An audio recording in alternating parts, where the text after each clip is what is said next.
Hi everyone! In this video, I'll provide you with a summary of the book Daring Greatly by Brene Brown. We're all afraid of rejection and at times doubt our worth. We have a basic need for connection, love, and belonging as human beings. We try to hide our flaws, but this only further isolates us from our families, communities, and workplaces. Brene Brown has done many years of research on the subject of vulnerability. In this book, she explains how embracing it can change how we live, love, lead, and interact with others. Because in the end, who doesn't want to live wholeheartedly and have fulfilling connections? So without further ado, let's have a look at the major takeaways from this book.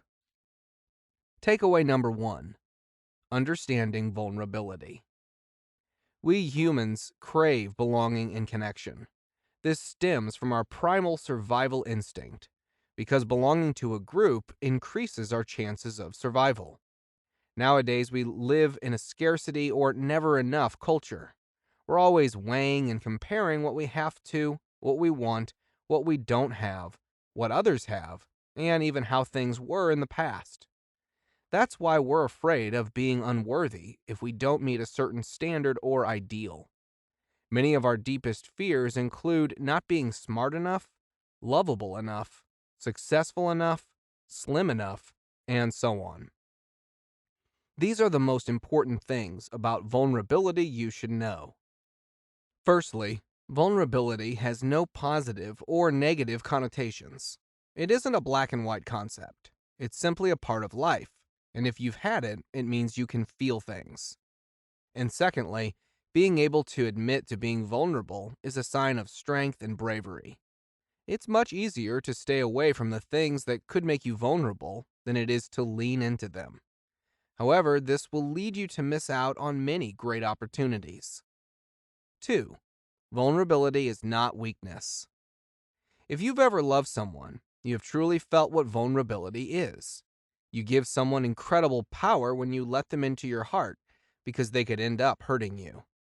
But on the other hand, opening yourself up to someone and being vulnerable allows you to feel the greatest feeling of all: love. Most people consider a vulnerability a flaw rather than a strength. In a world that emphasizes success and strength over connecting with our feelings, vulnerability is associated with failure and disappointment. However, vulnerability is also the source of many positive emotions. When you put yourself out there and take the risk to be vulnerable, great results can come from it. It will enable you to connect with others more deeply by allowing you to be more open with them. And it will help you improve yourself both personally and professionally. 3. How shame affects your life. We live in a society where there is pressure to perform and compete, and we only show the pretty pictures of our lives on social media. This causes us to judge ourselves too harshly. By comparison and letting the feeling of shame creep in, we paralyze our potential. The more you are made to feel ashamed, the less you will try. You will disconnect from others to avoid the negative feeling of shame until you will eventually feel completely out of touch with yourself and others. We often wait for the other person to show a little vulnerability before allowing ourselves to open up to them as well. But this way you give away control, and as a result, the feeling of true connection may very well never happen. The greatest things in life come from taking risks. So take the risk and show yourself fully to others, without a filter, without a guard up, and watch what will happen to your life. Beautiful things can come from it. 4.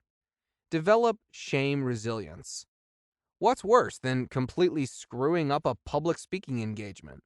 Well, being embarrassed about blowing a speaking engagement and never doing one again. Failure is temporary. Giving up is what makes it permanent. Shame can lead you to give up or not try in the first place. But trying and failing are essential components for success. I made a stupid suggestion in a work meeting, and now everyone will think I'm incompetent. I send too many messages to this guy I'm talking to, and now he will think I'm way too keen. Have any of these ever crossed your mind? Or similar thoughts where you experience shame? Have you, on the other hand, said them out loud? Give it a shot. Every bit of shame you experience carries a certain level of ridicule with it. Your boss will probably applaud you for coming up with a suggestion when other coworkers stay quiet. And that guy probably doesn't read into the exact number of messages you are sending him. And if he does, he's stupid. Most of the time, the feeling of shame is far more emotionally charged than the actual event or thing we're ashamed of. Shame loses a lot of power when you pinpoint what makes you feel ashamed and say it aloud.